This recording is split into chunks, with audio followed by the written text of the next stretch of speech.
this video, I'll break down the 15 most important OOP concepts using simple explanations, practical examples, and code. I've divided these concepts into 3 groups: the basic building blocks, the 4 pillars of OOP, and class relationships.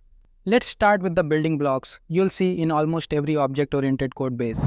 In this video, I will use Java for the code examples, but the ideas apply equally to other popular object-oriented languages like Python, C++, C#, Go, and TypeScript. The first concept is a class. A class is a blueprint for creating objects. It defines the data an object stores and the actions it can perform. Here is a simple user class. This class defines that every user will have a name, an email, and a login behavior.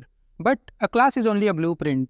It does not represent an actual user until we create something from it. That brings us to objects. An object is an instance of a class. If a class is the blueprint, an object is the actual thing created from that blueprint. Here, both user1 and user2 are objects of the same user class. They have the same structure and behavior, but they store different data. So, a class defines the template, while objects are the actual instances created from it. But setting every field manually while creating an object can become repetitive and may lead to creating incomplete objects. This is where constructors help. A constructor is a special method that runs when an object is created. Its main purpose is to initialize the object with the required data, but sometimes a field should only accept a small set of predefined values. For that, we can use enums. An enum is useful when a value can only be one of a fixed set of options. For example, think about an order in an e-commerce application. An order might be pending, shipped, delivered, or cancelled. We could represent the status using a string, but strings are easy to mistype. The compiler will not catch this mistake. A safer approach is to use an enum. This prevents unsupported values and makes the code easier to understand. Whenever you have a fixed set of values such as order status, payment status, user role, or difficulty level, enums are usually a good choice. Now that we can define data, we also need to control which parts of a class should be visible from outside. That is where access modifiers come in. Access modifiers control where a class, field, constructor, or method can be accessed. In Java, the 3 access modifiers you will use most often are public, private, and protected. Public members can be accessed from anywhere. Private members can only be accessed from inside the same class. Protected members can be accessed inside the same package and by child classes. For example, here, getEmail and updateEmail are public because other parts of the application need to use them. IsValidEmail is private because it is an internal implementation detail. LogChange is protected, which means a child class could reuse or customize it. In general, expose only what other parts of the application actually need. Keep everything else private whenever possible. Access modifiers control visibility within a class. But in larger applications, we also need a way to define behavior that different classes can provide in their own way. That brings us to interfaces.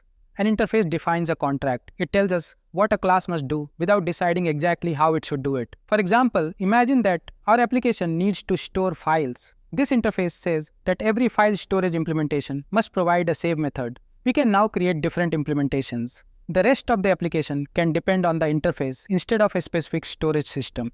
But sometimes, related classes also need to share common code or state. That is where abstract classes become useful. An abstract class is a class that cannot be instantiated directly. It can provide shared fields and methods while leaving some behavior for child classes to implement. For example, imagine we need to generate reports in different formats. The generate and save methods contain behavior shared by every report generator. But the format method is abstract because each report type formats its data differently. Both child classes reuse the common report generation flow while providing their own formatting logic. Now that we understand the basic building blocks, let's move on to the 4 main pillars of object-oriented programming that help us design clean and maintainable software. Just a quick pause. To keep this video short, I'm covering each topic at a high level. If you want to learn these concepts in more detail, practice problems related to them, and see the complete code examples in popular languages, check out my complete LLD interview resource at algomaster.io. You can find the link in the description. The first pillar is encapsulation. Encapsulation means keeping data and the methods that operate on that data together inside a class, while controlling how that data can be accessed or modified from outside. In simple terms, an object should protect its internal state. For example, imagine we have a bank account class that exposes its balance directly. Now any part of the application can modify the balance. This is dangerous because the object can easily end up in an invalid state. A better design is to keep the balance private and provide controlled methods for modifying it. Now the balance cannot be changed directly. It can only be modified through deposit and withdraw, where we can enforce the necessary rules. That is encapsulation. It protects objects from invalid states and keeps the logic for managing their data in one place. Access modifiers we discussed earlier, such as private and protected, are the tools that help us implement encapsulation. Encapsulation controls access to internal data, but sometimes we also want to hide the internal complexity of an operation or method. That brings us to abstraction. Think about a video player library and its clients. To play a video, the caller should not need to understand networking, buffering, codecs, or frame decoding. It should only need to call a simple method. The caller knows what the play method does, but it does not need to know every detail of how it works. That complexity is hidden behind a simple public API. This is abstraction. It reduces the amount of information developers need to understand at one time. Interfaces and abstract classes are two common ways to create abstractions, but abstraction is a broader idea. Any well-designed class or method can provide abstraction by exposing a simple API and hiding unnecessary details. A simple way to distinguish encapsulation and abstraction is this. Encapsulation controls who can access or modify something. Abstraction controls which details the caller needs to see. Now that we know how to hide complexity, let's look at how one class can build on another. Inheritance allows one class to reuse and extend the fields and behavior of another class. For example, an email notification is a type of notification, and an SMS notification is also a type of notification. We can represent their common behavior in a parent class. The child classes can inherit from notification. Both child classes inherit the recipient field and the log method from the parent class. They also provide their own implementations of the send method. This is called method overriding. Method overriding happens when a child class provides a new implementation of a method inherited from its parent. The method name and parameters remain the same, but the behavior changes. The @override annotation tells the compiler and other developers that we intentionally want to replace the inherited behavior. It also helps the compiler catch mistakes. For example, if the method signature does not match the parent method, the code will not compile. Inheritance can be useful, but it should be used carefully. A common mistake is extending a class only to reuse some of its code. For example, an order service should not extend email sender just because it needs to send confirmation emails. An order service is not a type of email sender. A better design is to give the service an email sender object. This is composition. Instead of inheriting behavior, order service contains and uses another object. Composition usually creates looser coupling because the dependency can be replaced without changing the class hierarchy. A useful rule of thumb is use inheritance when one class is genuinely a specialized version of another.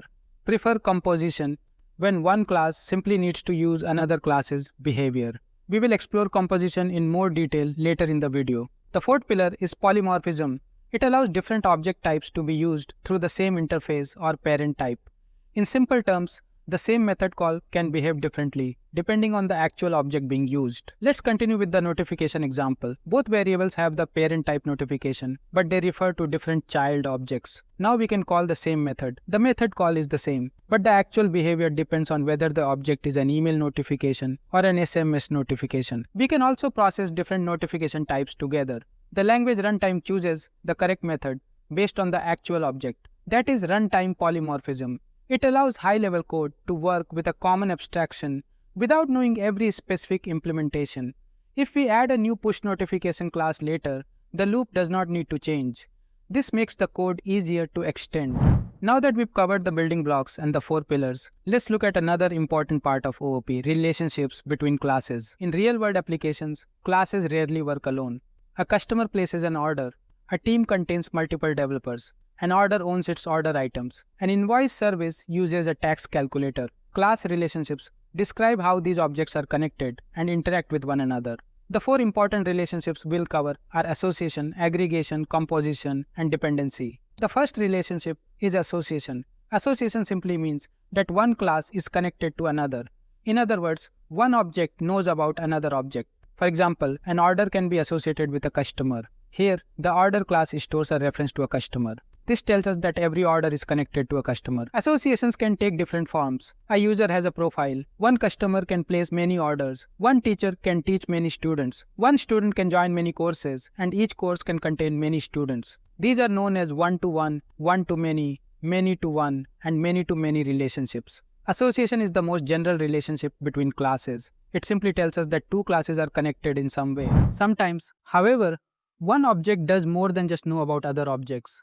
It may also contain or group them. That brings us to aggregation.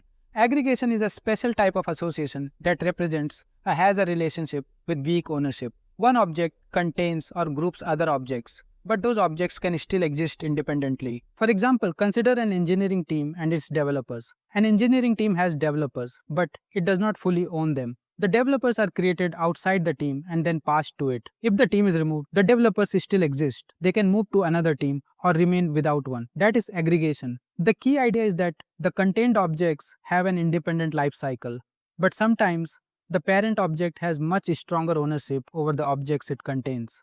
That relationship is called composition. Composition is a stricter has-a-association relationship, representing strong ownership. The child object is an important part of the parent and usually does not exist independently from it. For example, an order can contain multiple order items. Here, the order creates and manages its order item objects. Each order item belongs to a specific order and does not have much meaning without it. Aggregation and composition are both types of association. The main difference is ownership and life cycle. In aggregation, the child can exist independently. In composition, the child is strongly owned by the parent. So, a team has developers, that is aggregation. An order owns its order items, that is composition. In most languages, aggregation and composition do not use different keywords. The difference comes from how the objects are created, owned, and managed in the design. Composition is also the idea we discussed in the inheritance section. Instead of extending another class just to reuse its behavior, a class can contain another object and delegate work to it. This often produces code that is more flexible than a deep inheritance hierarchy. So far, these relationships describe objects that are usually stored inside another object. But sometimes, a class simply needs another class to perform some work. That is a dependency. A dependency exists when one class uses another class to perform its work. It is generally a weaker relationship than association. In an association, one class often keeps a reference to another object as part of its state. With a dependency, the other object may only appear as a method parameter, local variable, or return type. For example, here, invoice service depends on tax calculator to calculate the tax. It does not create or own the calculator. It simply uses it to complete the operation. That is dependency. Dependencies are common in real-world applications. An order service may depend on an inventory service. A user service may depend on an email sender. A report service may depend on a PDF generator. Dependencies need to be managed carefully. When a class creates and depends directly on many concrete implementations, the code becomes tightly coupled and harder to test. That is why good object-oriented designs often depend on interfaces and receive dependencies through constructors or method parameters. This allows implementations to be replaced without rewriting the high-level logic. I hope this video gave you a good overview of the important OOP concepts. If you want to go deeper into these concepts with detailed explanations, complete code examples, and hands-on exercises, check out my LLD resource at algomaster.io. The link is in the description. I will be making more videos like this on system design, low-level design, and interview preparation, so subscribe if you don't want to miss them. Thanks for watching, and I will see you in the next video.